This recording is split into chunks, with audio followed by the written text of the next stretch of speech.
அருள்நாதர் இயேசுவின் நாமத்தில் உங்களை வாழ்த்துகின்றேன்.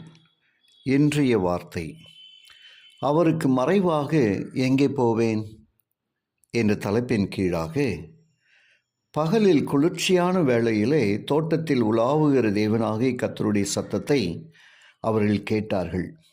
அப்பொழுது ஆதாமும் அவன் மனைவியும் தேவனாகிய கர்த்தருடைய சந்ததிக்கு விலகி தோட்டத்தின் விருட்சங்களுக்குள்ளே ஒளிந்து கொண்டார்கள். ஆதியாகமம் 3:8. ஏதேன் தோட்டத்தில் ஆதாமும் ஏவாளும் இதற்கு முன் தேவனின் சத்தத்தை கேட்டு இப்படி பயப்படவே இல்லை. ஆனால் ஏன் இப்போது இந்த பயம்? விருட்சங்களுக்குள்ளே ஒளிந்து கொள்ளும் அளவுக்கு விருட்சங்களுக்குள்ளே ஆண்டவரால் பார்க்க முடியாது என எண்ணியிருப்பார்களோ? எப்படி எனினும் அவர்கள் ஏன் பயந்தார்கள் என்பது வெட்ட வெளிச்சம் அல்லவா? முன்பு மகிழ்ச்சியுடன் ஆவலுடன் எதிர்பார்த்த வரவேற்கப்பட்ட வருகை கீழ்ப்படியாமல் இப்பொழுது பயமுறுத்தியது. நமது குடும்ப வாழ்க்கையில் கூட தகப்பனுக்கு கீழ்ப்படிந்து தகப்பன் வரும்பொழுது ஆவலாகவும் மகிழ்ச்சியாகவும் இருக்கும். இன்னும் சொல்லப்போனால், ஒரு நண்பரிடம் பழகுவது போலவும் பழகும் அதே மகன் ஒரு நாள் ஏதோ தவறு செய்துவிட்டால் அது தகப்பனுக்கு பிடிக்காது என்று தெரிந்து கொண்டால், இப்பொழுது தகப்பனாரது வருகை வேம்பு போன்று கசக்கிறது. இந்த நாள் முழுவதும் வராமல் இருந்து விட மாட்டாரா என எண்ண தோன்றுகிறது. எத்தனை நாள் வராமல் இருந்தாலும் அத்தனை நாள் தப்பித்து கொள்ளலாமே என எண்ண தோன்றுகிறது.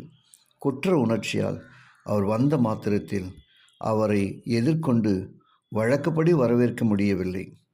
ஆவிக்குரிய வாழ்க்கையில் நாம் பாவத்தில் உழன்று கொண்டிருக்கும்போது ஆண்டவரது வருகை தள்ளி போகாதா என எண்ணுகிறோம். எனவே கிறிஸ்துவோடு இணைந்து இருத்தல் என்பது பொருள் பொதிந்த ஒன்று என்று, தவறு செய்யாமல் பொறுப்புள்ளவர்களாக வாழ வேண்டும் என்ற சிந்தை அதில் உண்டு. தேவன் மகத்துவமுள்ளவர். நமது எண்ணத்திற்கும் மேலான மகத்துவமுள்ளவர். நாம் அவருக்கு மறைவாக இருக்க எண்ணுவது நாம் இன்னும் பாவத்தில் உழலுவதால்.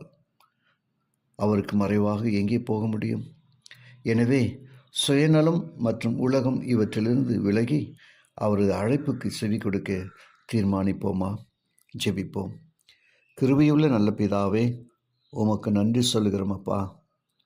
இன்றைய நாளிலும் நீர் எங்களோடு பேசி நம்முடைய அன்பின் வார்த்தைகளுக்கு ஸ்தோத்திரம். ஆமாம் ஆண்டவரே, உமக்கு மறைவாக நாங்கள் எங்கே போவோம் அப்பா? நீர் எல்லாம் அறிந்தவர். உமக்கு முன்பதாக எங்களை தாழ்த்துகிறோம். கேட்டு ஒவ்வொருவரும் ஆசீர்வதிங்க. ஒவ்வொரு குடும்பத்தார் இந்த காலை பொழுதில் ஆசீர்வதிக்கும்படி இயேசுவின் வழியாக ஜெபிக்கிறேன் நல்ல பிதாவே. ஆமேன்.